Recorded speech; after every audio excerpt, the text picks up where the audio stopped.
Welcome to Awakened Motherhood, the podcast where mothers share their powerful stories of healing and empowerment. I am your host, Amanda Quick, best-selling author, TEDx speaker, and advocate. In each episode, we dive deep into the stories of mothers who have overcome adversity, found their fierce feminine power, and embraced transformative parenting. Whether you're a mother driven to fight for your children or someone with a story burning inside you, this podcast is for you. Together, we'll explore themes of resilience, self-trust, and healing from our traumatic experiences, all spotlighting the profound journeys of awakened mothers. Join us for a space of naked authenticity, deep inspiration, and genuine connection. Embrace the divine feminine and discover your own warrior mama within. Welcome to Awakened Motherhood, where your story is the spark for change. Welcome, everyone, back to another episode of Awakened Motherhood. I'm your host, Amanda Quick, and today I am very excited to introduce Daina. Daina Hughes is a spiritual coach, soul mentor, certified end-of-life doula, and co-author of Look Up. With a unique approach to healing and spiritual growth, Daina specializes in guiding individuals on their personal journeys of awakening, self-discovery, and transformation. As part of the team in Angelic Healing, Daina uses a deeply intuitive coaching style, one that is completely tailored to the individual with no fixed framework. This allows each person to access their own inner wisdom, align with their true path, and uncover the answers they seek. Whether navigating life's transitions, healing emotional wounds, or embarking on a spiritual awakening, Daina empowers each soul to discover their light and share it with the world. Through a blend of expertise, compassion, and experience, Daina offers a safe, supportive place for clients to eliminate their path and embrace their highest potential. Welcome.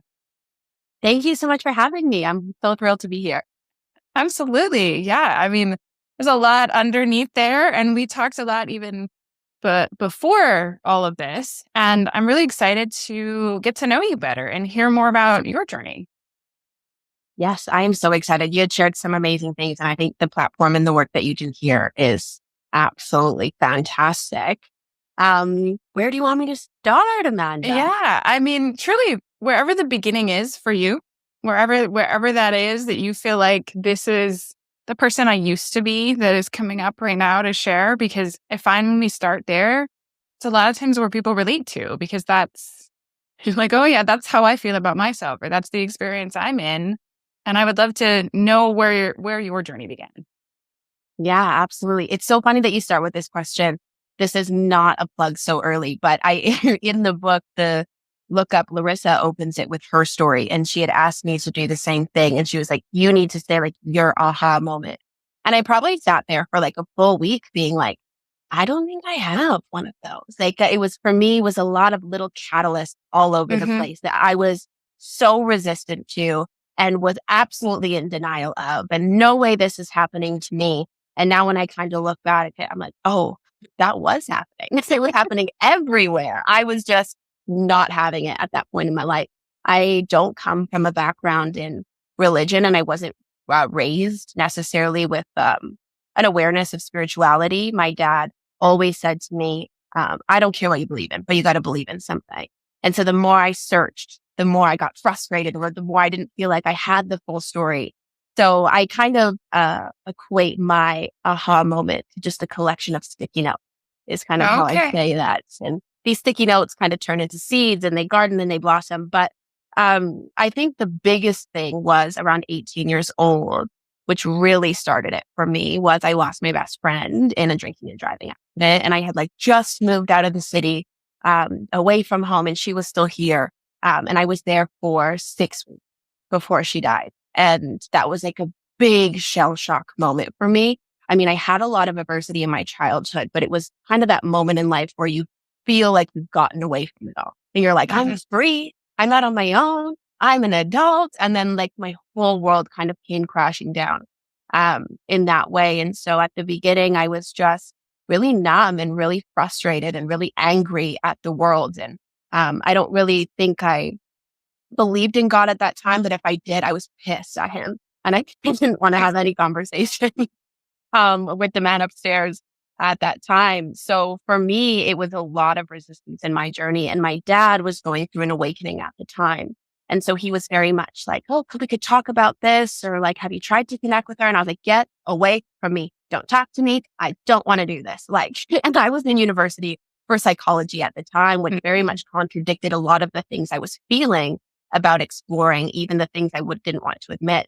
So I came home, I completed the 1 year and I came home, and got into a career in healthcare. And throughout those couple of years, I really started as I healed really and started to actually address what I was feeling. I kind of made room for the question to come back. And I always had questions, but again, I was just annoyed by not getting the answers I was looking for. And so when I came home, I really started connecting and listening to my dad a little bit more.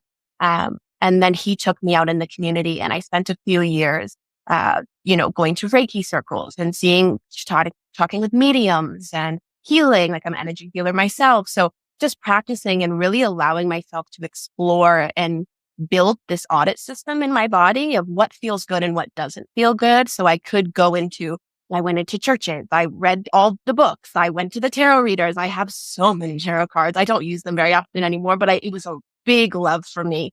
And throughout those years, I was behind me. I have stacks. It's fun to pull out every once in a while. Yes. So, yes. so yeah, throughout those years, I was facing a lot of adversity. I also lost my stepdad throughout the pandemic. He died of terminal brain cancer. And so while I was experiencing all of this hardship, as much as I was really going through it, when you looked outside looking in, every kind of challenge or obstacle that I felt like I faced, felt like I found myself a little bit more through really being present in those experiences. And then I would say that story is kind of complete until I became a mom, almost 2 years ago. My daughter will be 2 in April. Well, and that's a huge catalyst in itself, right? And I've said this on this show before, and I, can say it again, but that the person you were before you became a mom has no idea what's coming. You have no idea what you're stepping into. You have all of this rose-colored glasses on of what motherhood's going to be. But as we are birthing our child, we are also birthing ourselves into motherhood. And that transformation is messy and full of all things. Yeah. And yet it is a huge transformation that every mom steps into. Absolutely. And I think, I would have really said I'm awakened before I had a kid. And like that is true in regards to that part of my journey. But being pregnant, even for me, like I'm going to call myself out here. I am the woman that a lot of women don't like to talk about pregnancy because I loved it. Okay. Oh, so did I. People are like, don't think that's loud. No, I also loved it. I felt beautiful. And even in my round belly, it was just, I loved, I no longer had to like stand up straight, stuck my tummy in because, but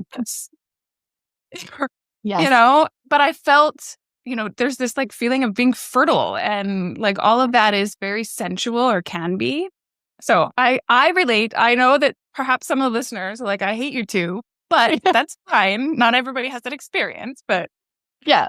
And I also just felt like so incredibly in tune and connected with my body for one of the first times in my life and really feeling present in who I was. And like you said, like I didn't care. Like I gained like 85 pounds when I was pregnant and I was living my best life. Like I was not even worried about it.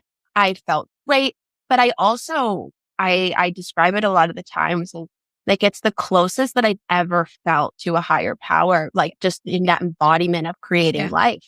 And I'm so thankful. I totally relate. I totally relate.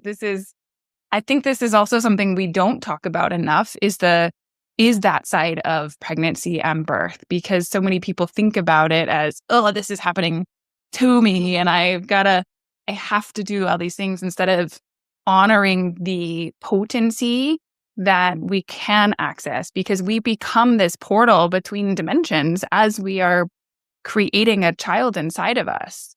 Our womb is literally that connection to the void and the unknown. And we are so tapped in. And I know for me, motherhood was, I could not feel my body in the knowings in a way that I could have easily ignored them before. But when it came to my body and later my babies, there was no shutting that off. No. And I think it's interesting. As something I reflect about, honestly, I was not the best caretaker of myself prior to getting pregnant. Like, I mean, don't get me wrong, I did all the normal things, but like if I forgot to eat breakfast, or if I didn't eat the most nutritious things, or I drank way too much coffee, like I really didn't care about that. Um, Unfortunately, for like a huge part of my 20s. And I was just like, yeah, whatever. I'll run myself ragged. Like, who cares? And it was really the first time I really think I achieved proper self-care. Um, and was because, it's one of those funny things because it's hard for us to do it for ourselves. But when it's our kids, when it's another body, when it's another life who depends on us, you're like, yes, oh, well, no, I can't. And it really made me think of like, why was I not taking care of myself like that before? But even now that, she's obviously almost 2 and out and about, like I think about it all the time. I'm like, if I'm not in check, like I'm a Yes. disservice. Yes. And so that's a Yes. responsibility, but it's also, I think, a privilege to be aware of that. But I just want to, when you were talking about birth for a minute, absolutely. When they said it was time to push when I was in labor, I immediately burst into tears and like I saw glitter falling from the sky. Like it was a very mystical moment for me, like I paid it all. I didn't have like my ideal dream labor. Like that's not how it went for me, but it was so incredible and so empowering. And I don't think I've ever felt, I don't really think I can articulate how that feeling was of just being like, oh my gosh, like this is real and I get to do this. Like it's such a magical thing. Yeah. No, I had 3 children and I've had 3 very different births. And I have my birth experiences range from failure to progress C-section to natural at home, one push, total magical moment. So I have the range, and then the middle child was at home, but much more challenging and still fighting a lot of the other pieces. And so, but my last child, I remember pacing around my kitchen in transition, and I had this aha moment hit me with, if I stop fighting my body, this is how we do this. This is how we really surrender this. And I went, this is how people have like 10 kids. And I'm like in labor thinking about this because something clicked. And he was the easiest birth and I could feel the descent. And it was like, nope. And I got in the water and my body says push. And my midwife's like, you do you. And one push and the kid's out and he hasn't stopped moving since. But like, I had I got it. It was like I had the progression of that understanding. And I think it's amazing that, I'm sure everything about your birth experience wasn't exactly as you pictured because that's not how it works. But even recognizing the connectedness that you are in that moment while you're giving birth and the bridge that you're being for this process and how much the mom has to be connected to both sides in order to do this. It's amazing. Yeah. And I think it really, I think there was something inside of me that had a little bit of that understanding that fully unlocked when I became a mom of how much power we really have when we do listen, when we slow down, when we stop fighting things. Like, I always talk about like the surrender being like, water doesn't kill people, panic kills people. And I really do feel that about like life. And a lot of people's resistance to healing and evolving is just like, no, I want it my way. I want it my way. And like, but there's just sometimes this pause where if you listen or even just stop for a minute. Yeah. And then all of that angst like disappears. And maybe you hear something or maybe you feel something that you couldn't with all that noise. And so like, I always just lean into that. Because I think that's a lot of like, I always talk about human problems. Like when our humanity and our spirituality fight with each other. Because we want to be primitive and we want to be in control, but there is so much of this life that we're just not. No, we're not in control over at all. I've had many, many, many versions of that lesson, even recently versions of that lesson. 2024 ripped out more things that I had no idea were coming. So I totally feel you. And I know for me personally, I used to fight those things like tooth and nail to hold on. And things only ever got worse when I did that. And I have really, through all of that, learned to lean in instead. And okay, I guess this is the path we're going down next. Yes. And I think that's what's so powerful about what you do with this platform here. And I was thinking about this earlier today, because, when you come to talk to somebody, or when you're writing a book, or when you're in a profession where people are looking at you, you're like, I got to make it look like I'm good. Like I have my bananas together and I'm like professional and da da da da. And that's probably one of the biggest narratives that I broke in my awakening, was just like how much that's so futile, is to like try to pretend to be the shiny, polished version of self. And I had an epiphany a few years ago of just, I obviously had a hard moment of tough love with myself, but of just like how fake that is, how dishonest it is, and how much of a disservice that it is. And even I write about in the book that I was wanting to put my best face forward, but how the hell am I supposed to teach anybody anything, trying to pretend that I didn't get here by making a million mistakes, and I'm going to get to the next best version of myself by making a million more. And I think as women in general, but as people, we're so scared of being seen as not good, or as wrong, or as someone who makes an error. But I've come to that point in my life where I'm like, I get excited when I mess something up, because I'm like, haha, something to learn. Like it's like an Easter hunt for me. Not always, most of the time. I get excited when something triggers me. I'm like, I'm mad, but this is going to be fun to dig into. It's an adventure, an emotional adventure, to figure out why that made me feel like flipping a table. It was just an Instagram reel. Like, what was the problem? Legit, right? Because I know that that's my body and my emotions saying, look here. Yeah. And I used to be definitely someone who would fight those things, and I would become that like defensive person in a triggered state. And to get to myself, like I'm a very like loud, outgoing, I talk it out type of person.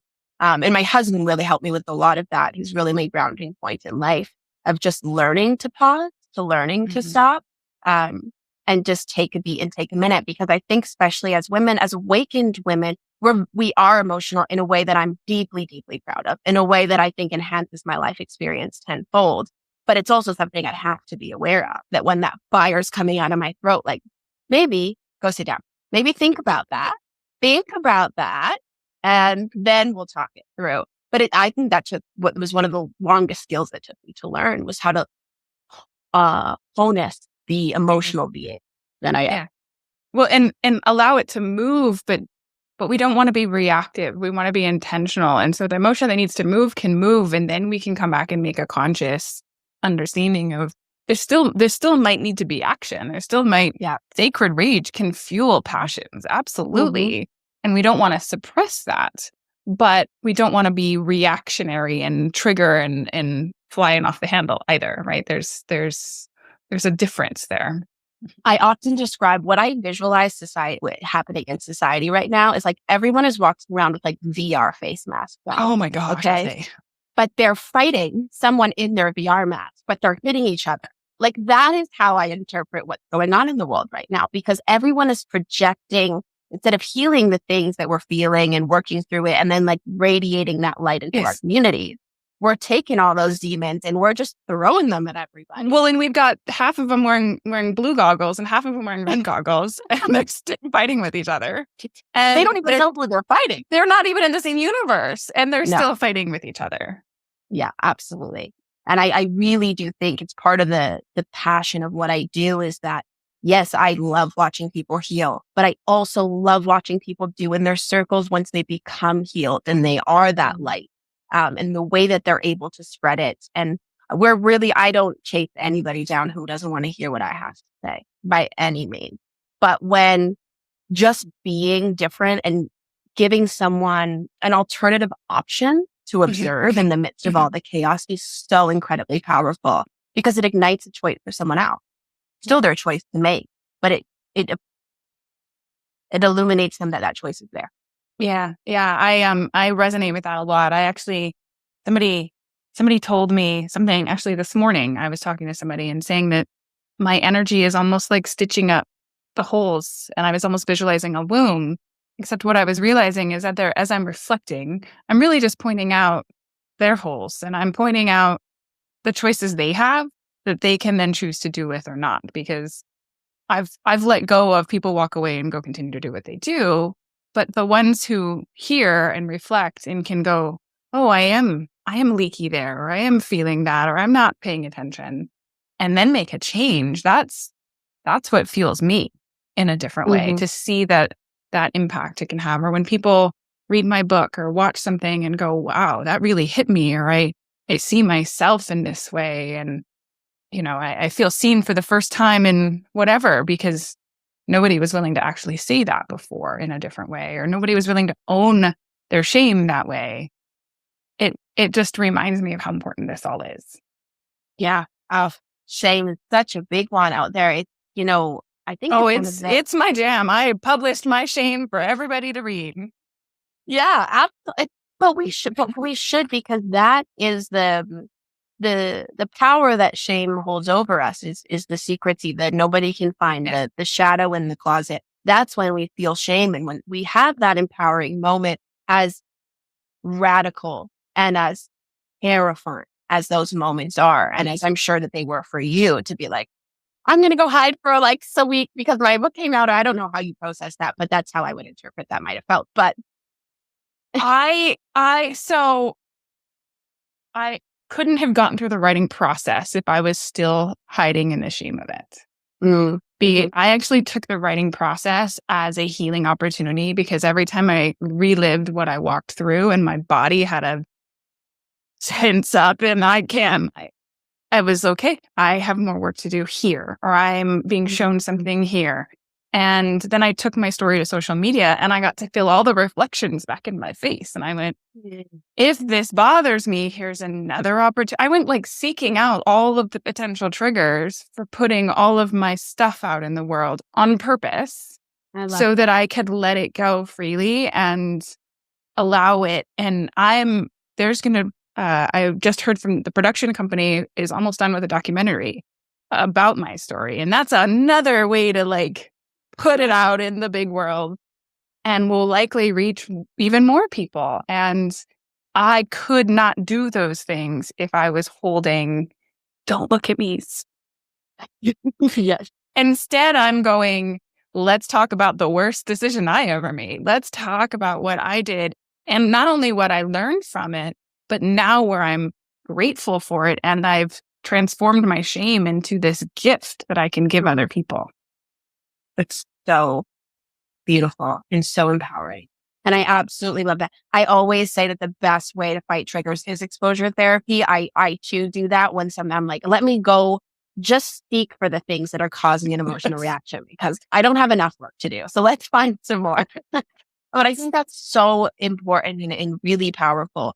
And I relate to the process with writing. And obviously the book is a little bit more tailored to Larissa's story, but I kind of feedback in my answers to her questions with those little snapshots from my life and where I kind of learned that hiccup or lesson. And I went into this project thinking it was going to be so much fun. I think this is going to be the best thing I've ever done. And it was one of the best things I've ever done. Do not get me wrong, but I underestimated how deeply of an emotional process that this was going to be. And just writing a chapter and pressing the last character and just bawling my eyes out. And I'm talking about things that happened 15 years ago, right? I'm just these little sticky notes that I collected in my life, but to revisit them in that way as a different version of myself and Yes, exactly. feel how that made me feel. And then maybe there was something still left there to address. And so let's feel that out and let's go there. And like, it was a really Yes. adventurous process in that way.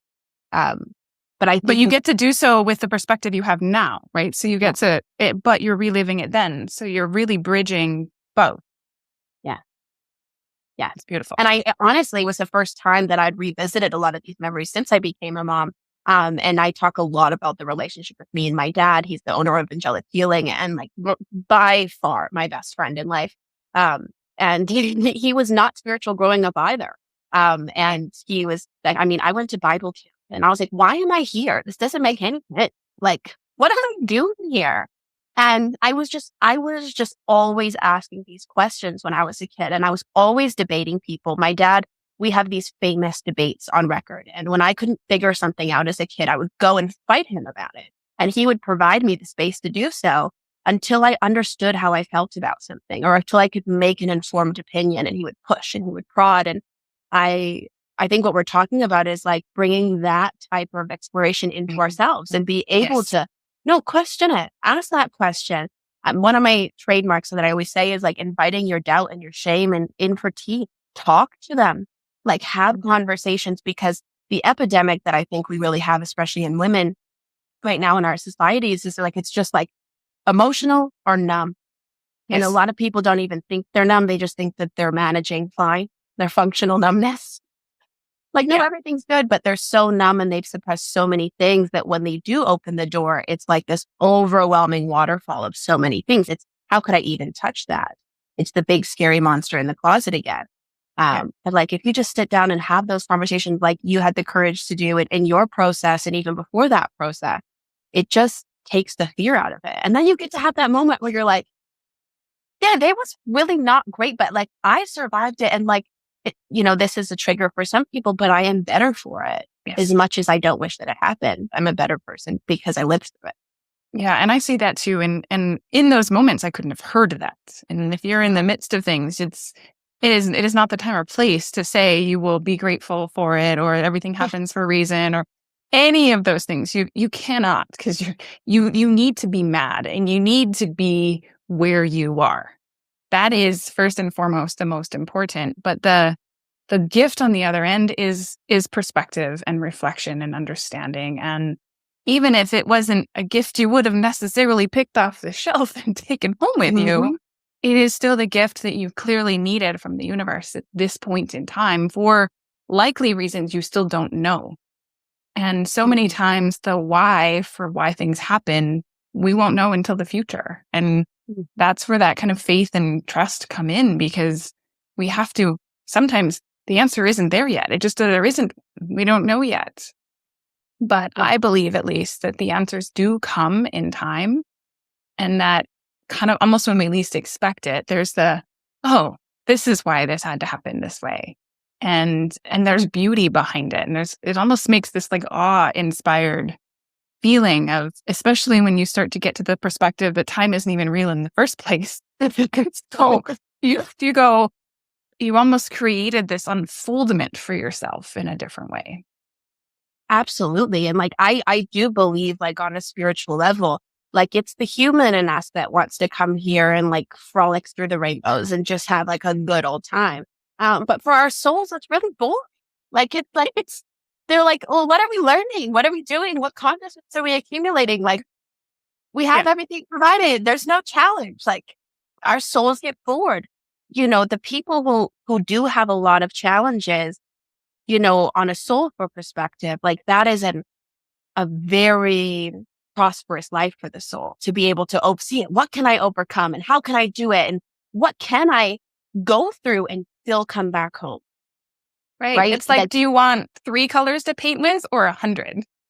Right. Exactly. And then, but we as humans were like, oh, why is this happening to me? And I don't deserve to go through pain. And like, who said that?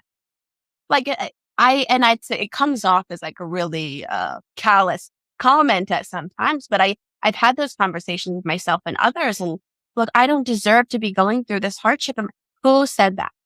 Yeah. Because we were never promised. We were promised life, but we weren't promised a specific quality of life. Like that is on us to create, which also is very triggering for some It individuals. is. It is 100%. And yet I also believe that. And, we may not have, this consciousness, this human didn't necessarily choose the circumstances of which we started in. But I Yeah. do believe on a soul level, we did choose those circumstances. Mm. And so this is the cards we picked. So we got to figure out what we want to do with them. And, I say to people that it's not necessarily it's your fault what happened to you, but it is your responsibility to take that and turn it into something for you. Mhm. There has to be some purpose on it Yes. for it beyond the destruction that it caused in your life. Like, I think there is once you can get over how nauseous that sentence makes you feel, you're like, this thing that happened to me, it ruined my life. It ruined this era of my life. It made all this struggle for me. Maybe it caused you a wealth of different issues and throughout different times. But if it could have more purpose than just being horrible, then why the heck not? Right. And I mean, that's exactly why I took my story and did what I did, because it had to mean more. I had to make it mean something, not just for me and my kids. I had to make it mean something bigger. And I still feel like I'm still barely there. There's still more that it needs to become, or more that it's creating for me or transforming me. Or, I mean, I'm in my own version of another rebirth process right this moment, because life is continuing to move and shift. And still, I feel like I'm barely scratching the surface. And so it keeps that momentum moving. But I truly believe that those things build up so much, and we can sit in it and repress it and have it build disease in our bodies, or we could move through it and use it as a force, as a guidance system, this matters. Yeah, absolutely. And at some point, like, you just have to, and so many times, and like you said, I'm glad that you brought up the making yourself sick issue, because people are so unaware of that, and we're living in a time where, like, chronic illness and autoimmune disease and certain, like, mental health is on a astronomical level. But we're also living in a time where emotional processing isn't necessarily happening, and people can numb out and disassociate from life so incredibly easy by just going on their phone or scrolling or doing this. And it's just that dopamine rush. And there's a very few percentage of people that can actually sit with themselves and those feelings and get something accomplished there, and not just, run yourself into darkness. Yeah, no, I mean, I've told people before this, and some people looked at me like I'm crazy. I think you'll probably understand, but I believe the root of all of the mental and physical, disease, epidemics, everything going on is the root of the trauma that we are repressing and not processing. Yep. Everything that sits at the root. All of the division in the world sits there at the root. All of the, I'm going to put on my goggles no matter what color I want to wear, or maybe I'm going to switch back and forth. It doesn't matter. The reason that we feel the need to be separate and in division is because of those initial trauma wounds. Yeah. And I mean, you look at some of the healthiest communities on this planet, and they are societies that built off community values, and that they're not individuals. They share and they gather and they heal together, and they maybe worship or have different versions of ceremonies together. And I'm having goosebumps just talking about it, but they're together. That the happiest societies in the world are together, and they're not inside in their basements on their phones, or, giving their kids the screens. Like, I mean, if you do that, that's fine. No judgment here. But that's what people are doing to kind of pacify those uncomfortabilities in their life, when it's just like, oh, if we could just come together, we could just, come together in our communities and respect the healing factor that just being people with other people has. It's such a simple thought, but it's very complicated in our current world, unfortunately. It is very complicated in our current world. And I'm curious about your perspective on this. For me, I also recognize that nothing is actually outside of self. Everything is a reflection of inside of self. And so in order to come together with something outside of self, we have to be willing to face it inside of self first. Mm-hmm. And so it's almost like, which one comes first? Because they're actually a reflection of the same. And the more inner work we do and willing to sit with ourselves, the more likely that we can actually sit with others. Oh, absolutely. I think that it is, a lot of the work I do really projects into the change that I know is coming in the world. And I feel deep purpose in the change that is going to come within our lifetime. But how am I prospering that mission right now? I'm healing the people. Like, I'm working with people to get them to heal. And then, like I was saying before, go into their communities and start shining that light and illuminating a new choice. I think, a whole bunch of people can come together in a room, but if everyone's got dusty light bulbs and broken hinges, like, what the heck are they going to do? There's going to be a whole bunch of damage. They're just going to be throwing stuff at each other is what they're doing. And then there's people who maybe do need a leader. And then like, who are you following though? And it might not be someone who necessarily has intentions in the right place. How do you know that? You get to a point in yourself where you are able to kind of have that intuition to sense out maybe what is guidance and what is manipulation. But people say, well, how did you learn that? How did you get there? How did you do that? How do you know that? I did the work. Like I had, and I made all of the wrong choices also first. I messed up a million things. I messed up a million things and I made a million opinions that I would have stood on my whole life and pat my flag on, only to like the next year be like, I don't believe any of that anymore. That's wrong. Like I learned through that. But I think it's like vital, like to be open to the fact that you're wrong. I often say like, I hope that knowing everything is a destination I never reach in this lifetime. But when I was younger and really competitive and in my ego, I was like racing to that point. Like, when am I going to know everything? When am I going to be the expert? When am I going to be done? Girl, you're never done. It's like, if you're done, when you're dead and then you go start over it. Yeah, you might take like a little short break and then we're going to do it again. Like you're never done. And that's the point. And I think if you really sit with that and feel that, it changes things in regards to what feels good and what feels bad. Right. I mean, people say it's not the destination, it's a journey, and that can feel, where I don't want to get there. And yet you're never going to get there because we always want a little bit more. We always want to grow in this, and we will never experience the point really until we, and this has been a practice for me. I am also a let's go check off the boxes. Some people say you're not Amanda Slow. It's true. I'm not. I like to move fast. I like to keep going, all of that. And yet, if I do pause, if I do take a breath, if I do breathe and sit with myself, new information, new movement, or even just more clarity and certainty and grounding in what I'm doing gets to come forward. Yeah, absolutely. And I even think that like just, again, having those moments where you do get to see the whys in moments, I think just like propel you in such a different way. Because honestly, there are some things where you're never going to know why. It just, maybe when you're dead, you'll know why. They'll be in your life real review. You'll get the hidden answer. But when you do get to catch those littles, like, this is why I'm here. And like, I wouldn't be here without being all of those places that I didn't want to be. People always say, well, what if this happened in my life? And what if this happened? Yeah, what if that did happen? And then it was horrible. Like, right. No. And I think that's like the human in us that wants to know everything and wants to say, well, I'm only going to believe it if I can see it, touch it, feel it, taste it, hear it in every aspect of my life.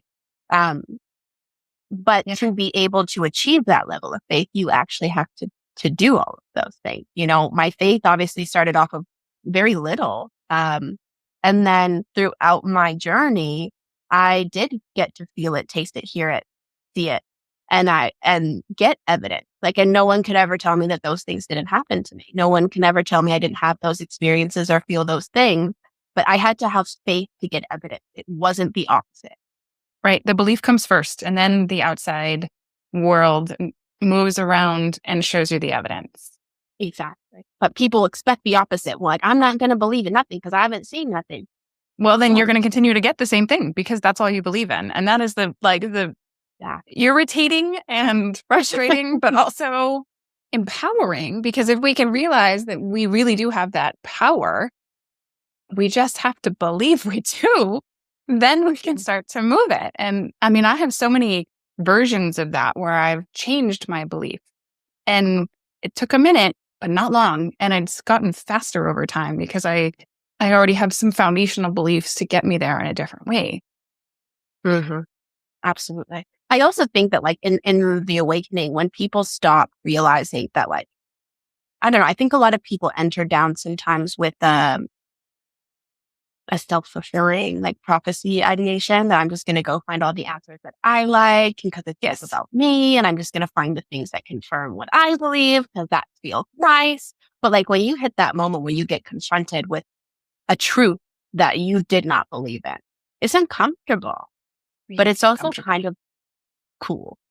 Like, it is cool now. The first time or 5 times, It's not. Yeah.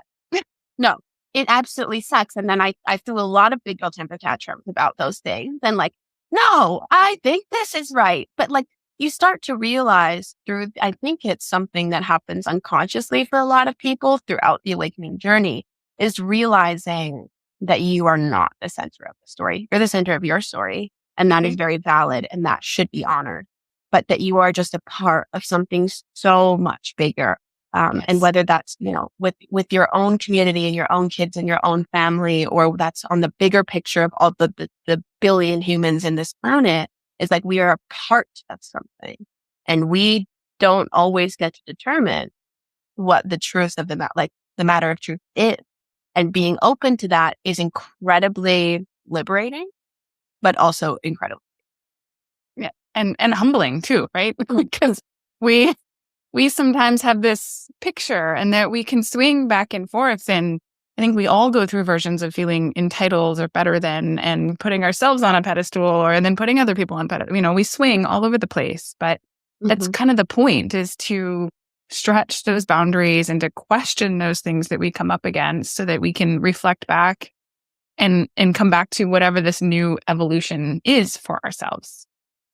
Oh yeah, 100%. And I think that I always champion, like, if you're in a room, if you're listening to this and, you've been in those rooms that they don't allow you to ask questions, that get out of that room. Get out of that room. If you can't ask questions, if you can't find someone to kind of like argue it out with so you understand, get the heck out of that room, because they're not looking for what you're looking for. If you're not allowed to ask questions. No, they just want to spoon feed you their beliefs. And that's where some of these religious organizations, even spiritual, honestly, I'm going to use the word cult, but that's sometimes the direction they go. I recognize that can be a trigger, but truthfully, if the information is only allowed to come through one person and you must believe this and you aren't allowed to question, then that is what is happening. Yeah. And I think it's a question I get all the time. Even my co-author, the first time we met, she was like, so what do you do and how do you do it? And I was like, doesn't really work like that. Like, could you imagine? I don't know. Some people do think that, but could you imagine thinking that every single person on an awakening journey needs the same thing? And here's the step-by-step 1 through 10, and you must follow them in order or you're not doing it right. Correct. And like, this is going to get you to be exactly the person you want to be if you follow my recipe, formula, and framework. That to me is insane. So a lot of people, when they come to angelic healing, they get a little confused because we don't have a framework. We don't have, this is who you're going to become in 30 days or less, because it's not about me. Here's your promise. Here's your 90-day guarantee of what results you're going to see. Like, no, this is not a weight loss program. Like, and we also don't lie. But we really operate it in the no framework, because my job when I'm working with people isn't to tell you what I think you need. It's for me to help you figure out how to know what you need. Yeah. And for guiding people to get in touch with themselves, not following my blueprint, because what I needed, probably not what you need. And that would be probably rude to put you through a lot of the things that I needed if you don't have time. Yeah, there is a lot of projecting your lessons onto your clients that happens in the spiritual world. Yeah. And that just is repeating cycles. It's just repeating cycles over and over again. And it is hard today to watch it happen. But I think the biggest thing to do is to speak about it and to share that, and set what sets you apart in the way that you recognize your lessons aren't the same lessons as your clients. You can speak from your experience, but that there is no your way in any of it. There's no such. And how bold of me would call my way the right way. Like, that's pretty serious. But even throughout, like, I love different belief systems. I love, if I go to a new island or a new place, I'm like, where's the closest church? I want to go look at it. I love it. But even when so my friend passing away actually deemed me, kind of, illuminated to the fact, this is a really odd thing to say, that I'm really good with that. It's a talent of mine. The way I see the world, I'm just really good with it. I'm good with people who are dealing with it. I don't carry it the same way that many people do because of what I believe about spirituality. And so throughout the entire pandemic, literally up until I was 39 weeks pregnant, I was volunteering in the ICU, 3.5 years. And during the peak of the pandemic, all I did here was end of life. And all I did was escort people and sit with people that were dying for, it was on lockdown for like 10 months on end. And that's all I did every Monday and Wednesday night. That's what I did after work. And the amount of beauty that I got to witness through just watching people celebrate people and different ways and cultures and diversities to celebrate people. There was just so much incredible things that I was able to see and be a part of, even though people are like, what are you saying? You're talking about a lot of people dying. But there's this whole other aspect of it where that was kind of a why moment for me in many of ways of like, yeah, this is why that was important, because there's those type of things like, that you only know if you know. And it's like not really great to get invited to that club. Yes. But when I recently got invited to the death club when I midwifed my mom's passing. So and this was just in 2024, and I got to experience it, and I approached it differently than everybody around me. I called myself the ship captain because I was driving the ship and she was one of the passengers, but we were all going on this journey together. And the decisions, somebody needed to make the decisions that can hold the whole container and also and make sure that she got to make her choices in her moments for her process. And that nobody else's opinions of what those choices mattered, but hers, because she was the one dying. And yet everybody else's emotions were swirling around and still needed to be witnessed and seen and all of the things. And me, as her oldest daughter, I was the only one capable of holding both sides of that. Yeah, absolutely. I'm sorry for your loss, by the way. But it's amazing. She loves coming and saying hi. She's like, I'm not gone. I'm right here, Amanda. Yeah. I love that. No, my best friend she's a big potty mouth. I read about that in the book. The first time my best friend dropped in on the medium I was talking to, it was a very older, modest lady who went absolutely ghost white. I said, I do just came to see you. That's my friend. Sorry. But I have learned more than anything about life through death. Yeah. And that's why I did become a deaf doula to be able to walk people through those experiences in a more official way, because it's just taught me so much, and it's made me explore so much about life and about people, even people's fear of mortality. And that's such an interesting thing for me, of like, oh my God, I'm so scared to die. Like, it's like, we're all going to die. Yeah. Like, we have to own that at some point. Like, it is going to happen, and you may or may not get any choices in the matter. So exactly. Like, we have no idea. But I learned so much about life and through my own spirituality, just from having the privilege of being a part of people's last life. Yeah. So do you want to tell people a little bit about the book that's coming out, as well as how they can get in touch with you if they want to dig in more? Yes, absolutely. Thank you. So the book comes out on April 2nd, 2025. It's called Look Up, A Beginner's Guide for the Spiritually Curious. You can get it on Amazon. You can also go to angelichealing.ca/look-up. That gives you all the information. If you join our mailing list, you get a really, really nice discount to Angelic Healing's meditation pass. They're all made by my dad. He has a fantastic meditation voice for the global community. Not always the best for me. But you can learn all about angelic healing. We have a team widespread across North America with a kind of difference of expertise, so that you can most likely find someone that you connect with, from men to women of all different ages and different background professions. So yeah, thank you so much. Yeah, amazing. Do you have any last words of wisdom you want to leave the listeners with? Oh,